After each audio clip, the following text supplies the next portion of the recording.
మావయ్య, నేను ఇంకా చదువుకుంటాను. అందుకు నా దగ్గర డబ్బు లేదని ఉత్తరంలో రాశాను కదరా. మామ అల్లుళ్ళ మధ్య సంభాషణ రాజు ఇంట్లో జరుగుతోంది. రాశావు, నాకు అర్థమైంది. కానీ నేను ఇప్పుడు చదివిన ఈ చదువుకు ఏ ఉద్యోగమూ రాదు.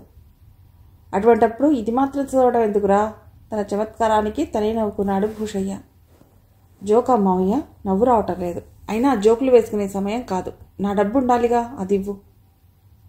నీ డబ్బు? అదెక్కడుంది? అదెప్పుడో ఖర్చయిపోయింది. 50,000 ఖర్చయిపోయాయా? ఆశ్చర్యంగా అడిగాడు రాజు. లేకపోతే ఇన్నాళ్ళు నీ చదువు ఇలా సాగిందనుకున్నావు.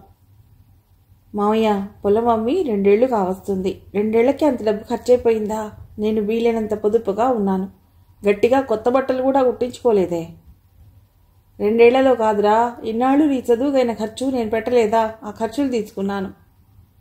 అయితే బ్యాంకులో ఎంతుంది? ఒక్క 20,000 ఉండొచ్చు. నా చదువుకు 30,000 ఖర్చయిపోయిందా? నేను చదివింది హాస్టల్లో ఉండి అక్కడ నేను అమ్మా నాన్న లేనివాడినని ఫీజు కూడా తగ్గించి తీసుకున్నారు. ఆ తర్వాత నువ్వు పంపించే డబ్బు సరిపోవటం లేదని నేనేదో పనిచేస్తూనే కొద్దిగా సంపాదించుకునేవాడిని. అయినా బ్యాంకు పాస్బుక్ ఇలా పడి ఎంత ఖర్చయిందో నేనే చూస్తాను. అంటే నన్నే లెక్కలు అడిగేటంతటి వాడివయ్యావన్నమాట, కోపంగా అన్నాడు భూషయ్య. అవసరమైతే ఎవరైనా అడగాలి. ఏది ఆ పాస్బుక్? ఏదంటే అది నేను జేబులో పెట్టుకు తిరుగుతానేమిట్రా? ఇంట్లో ఉంది. మధ్యాహ్నం అన్నానికి వచ్చినప్పుడు చూసుకో. మధ్యాహ్నం రాజా ఆ పాస్బుక్ చూసేసరికి అది చివికి జీర్ణావస్థలో ఉంది. అందులో గల డబ్బు 20,000 మాత్రమే. అకౌంట్ తన పేరు మీద లేదు, మావయ్య పేరు మీద ఉంది. అతడు తన ఇంటికి వచ్చేశాడు. ఆ రాత్రి రాజుకి నిద్ర పట్టలేదు. డబ్బు లేకపోతే తన చదువు ఎలా సాగుతుంది? అక్కడ హిమ తామిద్దరూ కలిసి యూనివర్సిటీలో చేరాలని ఎన్నో ఆశలు పెట్టుకుంది. ఏ ఆశ లేని ఈ చోటులో తనకేం పని? ఇక్కడి నుంచి వెళ్ళిపోతే వెళ్ళి ఆ ఊర్లో మాత్రం ఏం చేస్తాడు? కాలేజీ ఉంటే కాలం తెలియకుండా కరిగిపోయేది. అయినా సరే ఆ ఊళ్ళో తన ప్రాణం ఉంది. మావయ్యతో గొడవ పడవద్దని హిమ చెప్పనే చెప్పింది. అయినా తను ఎంత అమాయకంగా మావయ్యని నమ్మాడు. ఆ డబ్బు తనే తీసుకుపోయి బ్యాంకులో వేసుకుంటే ఇప్పుడు ఈ బాధలు తప్పేవి. అప్పుడు పొలం కొన్న వాళ్ళు డబ్బంతా ఒకేసారి ఇవ్వలేదు. అందుకే మావయ్యను డబ్బు బ్యాంకులో వేయమని చెప్తే అది ఆయన జేబులో వేసుకున్నాడు. రాజు తెచ్చిన బ్రీఫ్ కేస్ సరిగ్గా తెరవకుండా మళ్ళీ కాకినాడ ప్రయాణమయ్యాడు. అతడు 2 అడుగులు వేసేసరికి, ఎక్కడికి బాబు బయలుదేరారు? వెనక నుండి వినపడిన మాటకి రాజు ఉలిక్కిపడ్డాడు. ఊరికి వెళ్తున్నాన్రా, నేను వెళ్ళాలని మావయ్యకి చెప్పు. ఇప్పుడేం బస్సులుంటాయండి, పదండి ఇంట్లోకి. ఫస్ట్ బస్ దొరుకుతుంది, నేను వెళ్ళాలి. నేను వెళ్ళానని మావయ్యకి చెప్పు. ఇప్పుడేం బస్సులుంటాయండి, పదండి ఇంట్లోకి. ఫస్ట్ బస్ దొరుకుతుంది, నేను వెళ్ళాలి. అయ్యగోరు మీరెక్కడికి పోకుండా చూడమన్నారండి. రాజు వినిపించుకోకుండా వెళ్ళసాగాడు. పాలేకాపు రాజు మెడనరం మీద సున్నితంగా అదిమాడు. రాజుకి స్పృహ తప్పింది. పాలేకాపు రాజుని ఇంట్లోకి తీసుకెళ్లి మంచం మీద పడుకోబెట్టాడు. హిమకి జ్వరం ఎక్కువైంది. ఆమెకు 103 టెంపరేచర్ తగ్గడం లేదు. హాస్పిటల్లో చేర్పిస్తే మంచిది. అక్కడ మా స్టాఫ్ ఆమెను చూసుకుంటారు. ఏమైనా మెడికల్ టెస్టులు చేయాలంటే వీలవుతుంది అన్నారు డాక్టర్ గారు. దాదాపు స్పృహలేని స్థితిలో హిమని హాస్పిటల్లో చేర్చారు. అక్కడ రాజు పెళ్లి ఏర్పాట్లు జరిగిపోతున్నాయి. రాజుకి తెలివచ్చాక అర్థమైంది తను హౌస్ అరెస్ట్ చేయబడినట్లు. ఆ మధ్యాహ్నం భోజనం పట్టుకొచ్చిన భూషయ్య, ఒరే రాజు, నేనేదో నీ డబ్బు తీసుకున్నానని అనుకోకు. నా ఆస్తి నీ ఆస్తి నీదే కదరా. కావాలంటే ఆ 30,000 కూడా తల తాకట్టు పెట్టైనా సరే సాయంత్రానికి నీకు ఇచ్చేస్తాను. నా కూతురు పెళ్లి చేసుకుని హాయిగా ఉండు. ఎవరి దగ్గర పనిచేస్తే ఏం గౌరవం రా? రాజు ఆయన మాటలు వినటం లేదు. అరగంట నుండి ఆయన చెప్పేది ఇదే సంగతి. అతడి ఆలోచనలన్నీ హిమ చుట్టూ తిరుగుతున్నాయి. ఎప్పుడో ఆమెకు తనకి జరిగిన సంభాషణ గుర్తుకొస్తోంది. మీ మావయ్య గారు అమ్మాయి పేరేమిటి? హేమలత. అరే, మా ఇద్దరి పేర్లు ఒకేలా ఉన్నాయి. ఆ మాటకొస్తే ఒకే అక్షరానికి 2 రూపాయలు మేము. ఇక ఆపుతావా? పోల్చడానికి కూడా ఒక అర్థం ఉండాలి. చదువుల సరస్వతి నువ్వెక్కడా? 10th కూడా గట్టెక్కలేని తనెక్కడా? మరీ అలా తీసిపారేస్తామేమిటి? చదువుకోకపోతేనే వసంత ఎన్ని పనులు చేస్తుంది. అది సరే కానీ హేమ బాగుంటుందా? తనకి ఒక ముక్కు 2 చెవులే ఉన్నాయనుకుంటా. నిన్ను హిమ చేతిలోని బుక్తో రాజుని కొట్టబోయింది. రాజు నవ్వుతూ తప్పించుకున్నాడు. నవ్వుకుంటున్న రాజుని వింతగా చూశాడు భూషయ్య. ఏరా, నేను చెప్పేది వింటున్నావా లేదా? ఏమిటి అంటున్నావు? నీ కూతుర్ని పెళ్లి చేసుకోమంటావు అంతేనా? చూడు మావయ్య, నాకు ఆ 30,000 కూడా వద్దు. అది హేమకి కట్నంగా ఇచ్చి మంచి సంబంధం చేయి. అరే ముష్టేస్తున్నావా? మేనల్లుడే చేసుకోలేదంటే నా కూతురికి ఏదో లోపం ఉందంటారు. అయినా నిన్ను పెంచింది ఆళ్ళకి వీళ్ళకి ధారపోయడానికి కాదు. ఎల్లుండే పెళ్లి. ఈలోగా ఏసాలేసావో జాగ్రత్త. ఈ పిల్ల మెడ మీద తలకాయ ఉండదు. భూషయ్య చూపించిన ఫోటో చూసి రాజుకి మొదటిసారి భయం వేసింది. మామయ్య చెడ్డవాడని తెలుసు, కానీ ఇంత చెడ్డవాడని ఇప్పుడే తెలిసింది. రాజు మామూలుగా ఉన్నాడు. తన ఆలోచనలు బయటపడకుండా జాగ్రత్త పడ్డాడు. ఆ రాత్రి భోజనం మామూలుగా చేశాడు. బయట కాపలా ఉన్న పాలికాపులిద్దరూ వాగి వాగి రాత్రి 12 అవుతుండగా నిద్ర కొరిగారు. రాజు చప్పుడు కాకుండా గది తలుపులు తీసుకుని బయటపడ్డాడు. పల్లెటూరు, పైగా కరెంటు లేనట్లుంది. చిమ్మ చీకటి.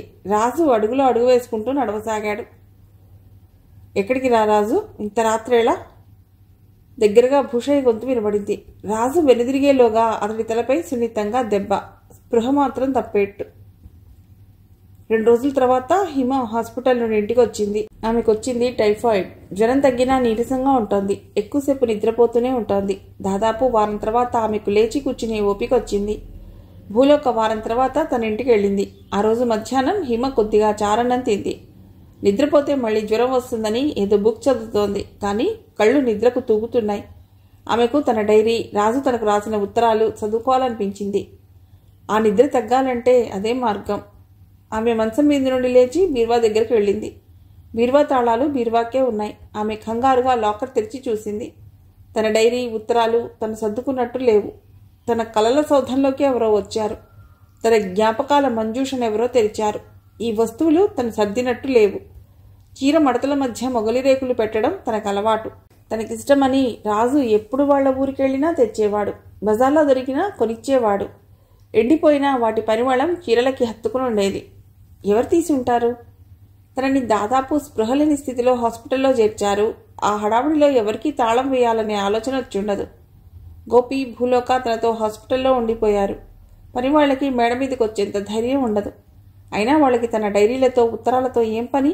డబ్బు, తనకున్న 1-2 నగలు అలాగే ఉన్నాయి. హిమ మనస్సు పాడైంది. ఆమెకు ఆ ఆలోచనలతో ఆ రాత్రి కూడా నిద్ర రాలేదు. ఆ రోజు వసంత, శివరాం హిమను చూడటానికి వచ్చారు. వసంత మాత్రం హిమగదిలోకి వచ్చింది.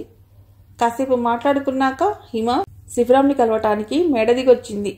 ఎలా ఉందమ్మా ఆరోగ్యం? బాగానే ఉన్నాను. గోపి నా పట్ల తీసుకున్న శ్రద్ధ అంతా ఇంతా కాదు. భూలోక తల్లితో మాట్లాడి ఇతను నాతో రాత్రి పగలు కూడా ఉండేట్టు చేశాడు.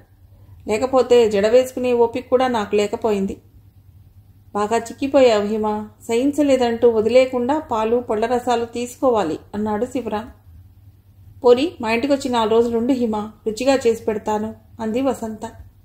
ఆ మాటకే కడుపు నిండినట్లయింది హిమకి. అలాగే వస్తాను వసంత, ఆ రోజు కూడా త్వరలో రావచ్చు. వాళ్ళిద్దరూ కాసేపు కూర్చుని వెళ్ళిపోయారు.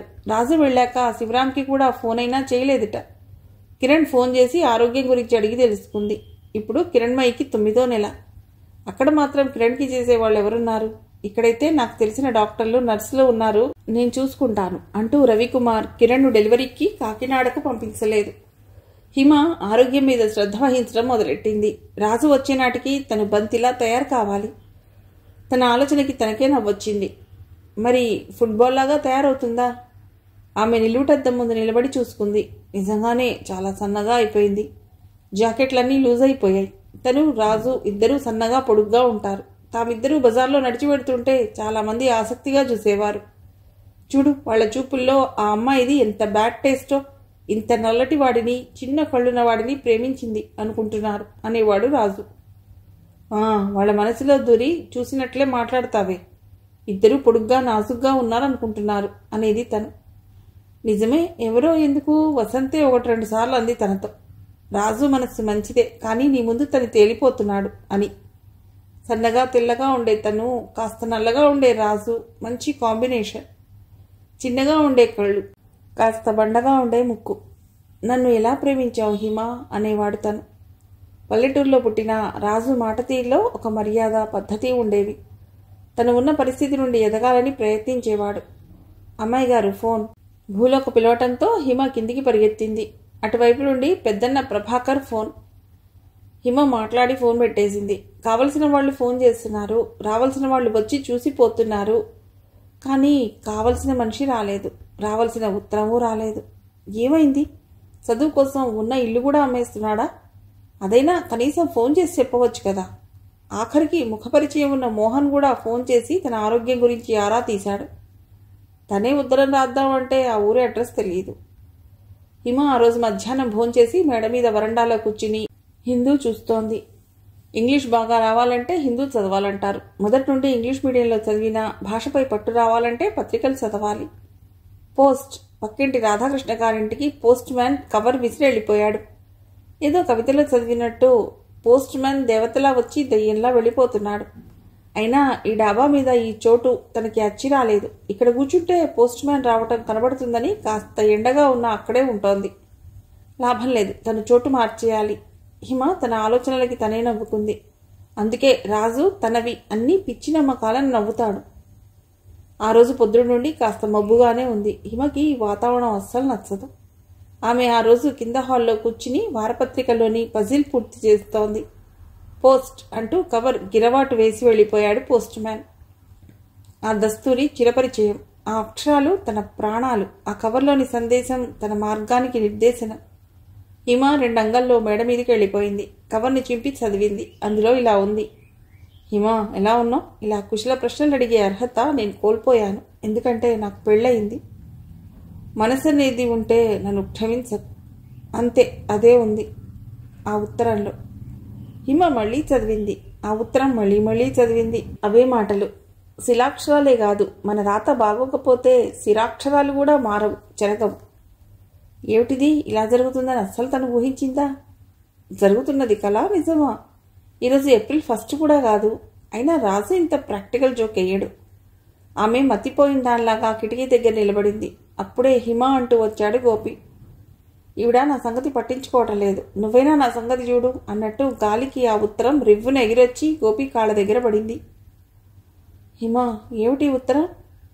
అది రాజు రాసింది. వెనక్కి తిరగకుండానే అంది హిమ.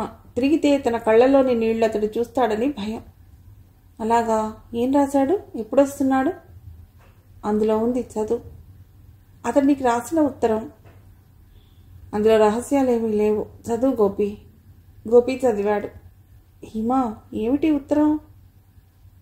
అదే అర్థం కావటం లేదు. గోపి, నన్ను కాసేపు ఒంటరిగా వదిలేస్తావా? గోపి ఆ ఉత్తరాన్ని టేబుల్ మీద పెట్టి ఎగిరిపోకుండా హిమ డైరీ పెట్టి వెళ్ళిపోయాడు. గోపి బ్యాంక్కి వెళ్ళాడే గాని మనస్సంతా హిమ మీదే ఉంది. ఎవరూ లేకుండా చూసి ఆత్మహత్య చేసుకోదు కదా. ఆ సాయంత్రం గోపికి హిమను చూసే వరకు ఆందోళన తగ్గలేదు. ఆమె మామూలుగా డాబా మీద ఈజీ చైర్ వేసుకుని కూర్చుని చదువుకుంటోంది. రా గోపి, బ్యాంక్ అయిందా? కాఫీ తాగావా? మందులు వేసుకున్నావా? మధ్యాహ్నం నేను అలా ఉండకూడదు, క్షమించు గోపి. అంత పెద్ద మాటలు ఎందుకు హిమ? నీ మనసు బాగోలేదు కదా. ఇంతలో భూలోక కాఫీ తెచ్చింది. ఇలా జరిగిందేమిటి గోపి? రాజు ఇలా చేస్తాడనుకోలేదు. ఇదంతా నువ్వు నమ్ముతున్నావా? మరి అతడు నిన్ను సరదాగా ఏడ్పించడానికి ఇలా రాసి ఉంటాడు అంతేనంటావా? నిస్తేజంగా ఉన్న ఆమె కళ్ళల్లో మళ్ళీ వెలుగు వస్తోంది. అవును హిమ, ఆలోచించి చూడు. ఇప్పుడు మీ ఇద్దరికీ సెలవులు. ఆ ఊళ్ళో ఏమీ తోచక ఇలా రాశాడు. అంతగా అయితే మనం ఆ ఊరు వెళ్ళి చూసొద్దాం, సరేనా? సరే, అలా అన్నావు, బాగుంది. ఆ రాత్రి మళ్ళీ హిమని ఆలోచనలు చుట్టుముట్టాయి. రాజు రాసిన ఉత్తరం టేబుల్ మీద రెపరెపలాడుతూ ఆమెను కవ్విస్తున్నట్లుంది. నేనొచ్చేసరికి ఆరోగ్యంగా ఉండాలి అనే రాజు మాటకు విలువిస్తూ తను డాక్టర్లు ఏం చెప్తే అది చేసింది. చేతి మందులు మింగింది, ఇంజెక్షన్లు చేయించుకుంది, పళ్ళు తింది, పాలు తాగింది, రెస్ట్ తీసుకుంది. ఎందుకు? ఈ ఉత్తరం చదివి గుండె పగలకుండా ఉండటానికా? గోపి, మనం ఊరికి ఎప్పుడు వెడదాం? ఈ ఆదివారమో వెడదాం హిమ. ఈ మధ్య ఎక్కువ సెలవులు పెట్టేశానుగా, మళ్ళీ సెలవెందుకని? అవును, అలాగే చేద్దాం. రంగారావు గారు రావటంతో హిమ మేడ మీదకి ఎడుతోంది.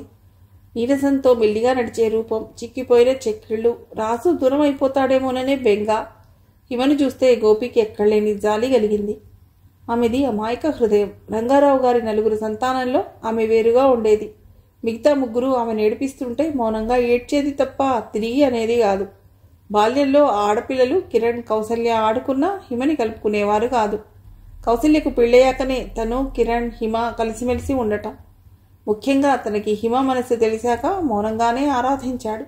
రాజు గురించి తెలిసాక ఆమె ఇష్టానికి వ్యతిరేకంగా చేయలేక అటు రాజు మంచితనం చూసి వారిద్దరినీ ఇష్టపడ్డాడు.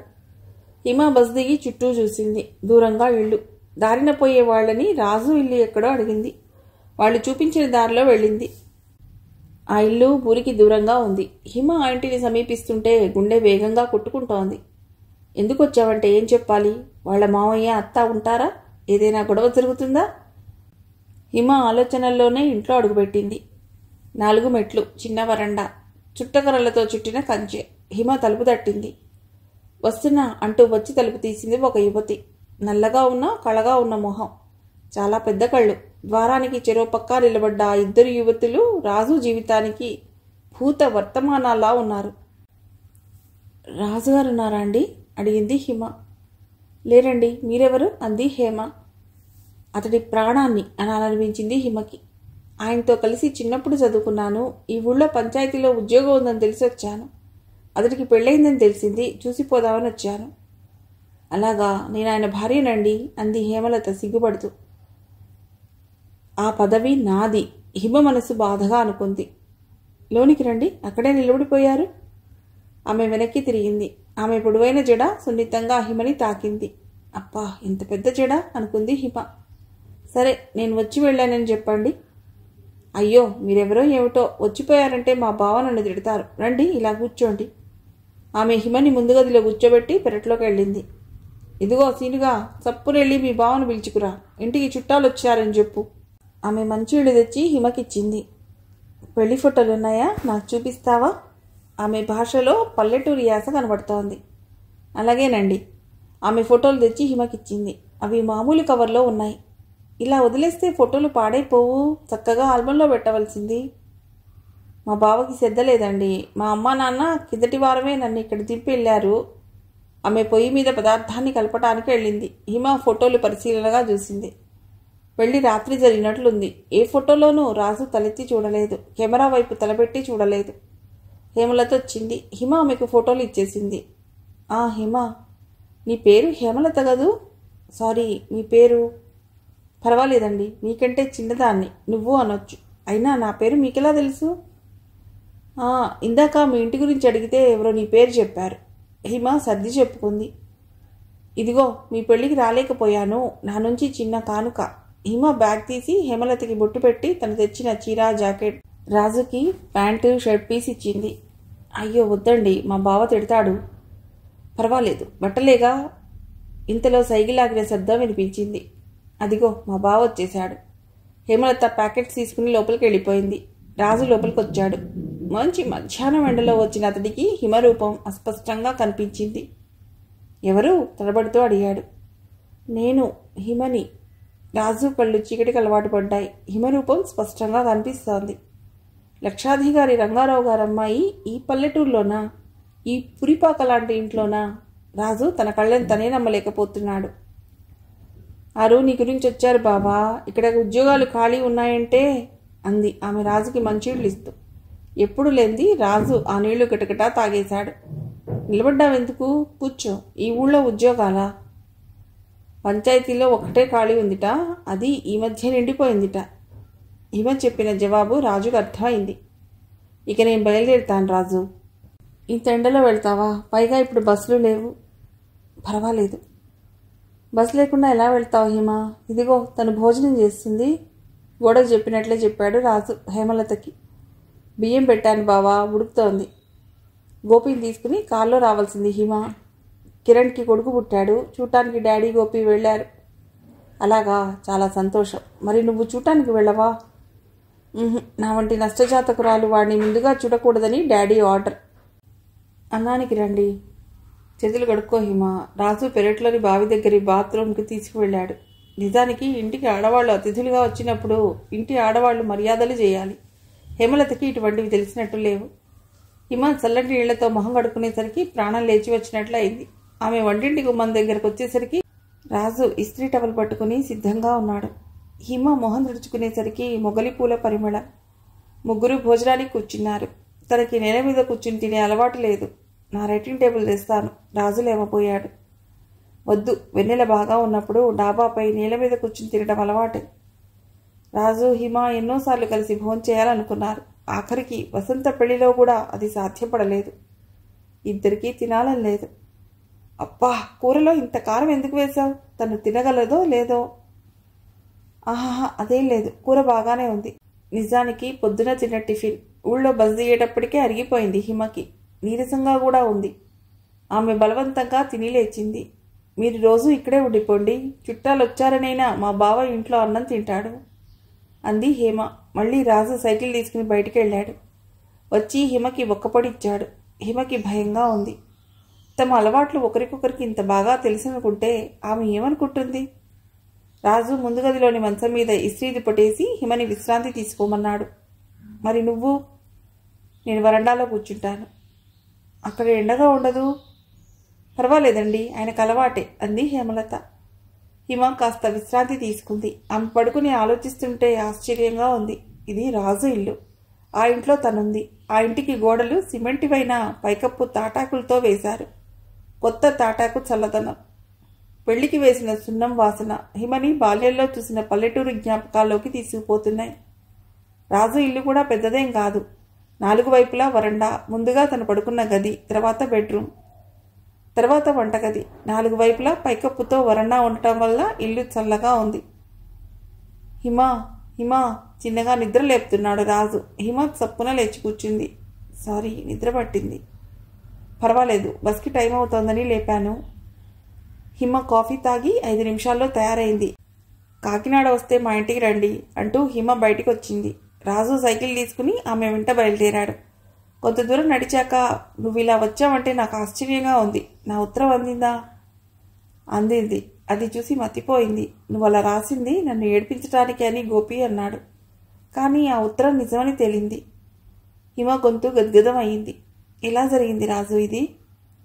రాజు జేబులోంచి ఫోటో తీసి చూపించాడు. అది హిమ ఫోటో. ఇది నీకెక్కడిది? ఫోటోలు ఇచ్చి పుచ్చుకునే స్నేహం కాదు వాళ్ళది. ఇది మా మావయ్య దగ్గరికి ఎలా వచ్చిందో తెలియదు. ఆయన చాలా ప్లాన్డ్గా నాకు ఉత్తరం రాసి కూతురుతో పెళ్లి జరిపించాడు. అది ఎలా అవుతుంది రాజు? పెళ్లి చేయటం అంత సులువా? అది ఆ మనిషికి ఇష్టం లేకుండా. పెళ్లి కొడుకు అలంకరణలో నువ్వు బాగున్నావు. మొదటి నుండి నగరంలో పుట్టి పెరిగిన దానివి, నీకు తెలియదు. బలి ఇచ్చే ముందు మేకను బాగా తయారు చేస్తారు. అవే మాటలు రాజు. పవిత్రమైన పెళ్లిని బలితో పోలుస్తావా? పవిత్రమైన పెళ్లి అది ఇద్దరికీ ఇష్టమైనప్పుడు. ఇలా బలవంతంగా జరిగిన పెళ్లి బలితోనే సమానం. అతడు తల వంచి జుట్టు కాస్త పక్కకు తొలగించి చూపాడు. అబ్బా, ఏమిటి? తల మీద గాయం. ఎవరు కొట్టారు? ఇంకెవరు, మా మావయ్య. బుర్ర బద్దలు కొట్టి మరీ ఈ పెళ్లి చేశాడు. గాయానికి మందు కూడా వేసుకోలేదా? సెప్టిక్ అవుతుంది. అయితే అవని నిర్లక్ష్యంగా అన్నాడు రాజు. నిన్ను చూస్తే టైఫాయిడ్ వచ్చింది, నాకు కాదు నీకన్నట్లున్నావు. హేమలత మంచి పిల్లలా ఉంది. రాజు ఒకసారి ఆమెను చూసి, నీకు మంచివాళ్ళు కాని వారెవరైనా ఉన్నారా?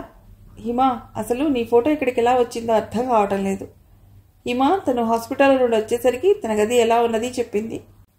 హిమ, ఎక్కడైనా శత్రువులు ఉన్నారంటే మనం జాగ్రత్త పడవచ్చు. నీకు నాకు ఇంట్లోనే శత్రువులు ఉన్నారు. అయినా ఈ మనుషుల్ని లెక్క చేయనక్కర్లేదు మనం. నేను తొందరలోనే కాకినాడ వస్తాను. ఇద్దరం మళ్ళీ చదువుకుందాం. మరి డబ్బు? హేమలత, తన గురించి మనకెందుకు హిమ? నాకు కావాలి. ఆమె నాలాగే ఒక ఆడపిల్ల. తనకి అన్యాయం చేయడం నాకు ఇష్టం లేదు. ఎవరో పరాయి మనిషి గురించి బాధ దేనికి? పరాయి మనిషా? ఆమె నీ భార్య. భార్య? అది నా మనసులో నీకు తప్ప వేరెవరికీ లేదు. అతడు సంకోచంగా కుడి చేయితో జుట్టు రాసుకున్నాడు. నేను తనకి దూరంగా ఉన్నాను. హిమకు అర్థమైంది. ఆమె చెంపల్లోకి వెచ్చటి ఆవిరొచ్చింది. అది మీ వ్యక్తిగత విషయం. నాకెందుకు చెప్తున్నావు? నీకు తెలియని వ్యక్తిగత విషయాలంటూ నాకు లేవు. ఇద్దరి జీవితాలు పాడవుతాయే. ఈ మాటకు భవిష్యత్ వాక్యం లేదు. ఇప్పటికే పాడైపోయాయి. తను గొడవ చేస్తే, వాళ్ళ అమ్మా నాన్నలకు చెప్తే? చెప్పని నా విషయంలో ఇవన్నీ ఆలోచించారా వాళ్ళు?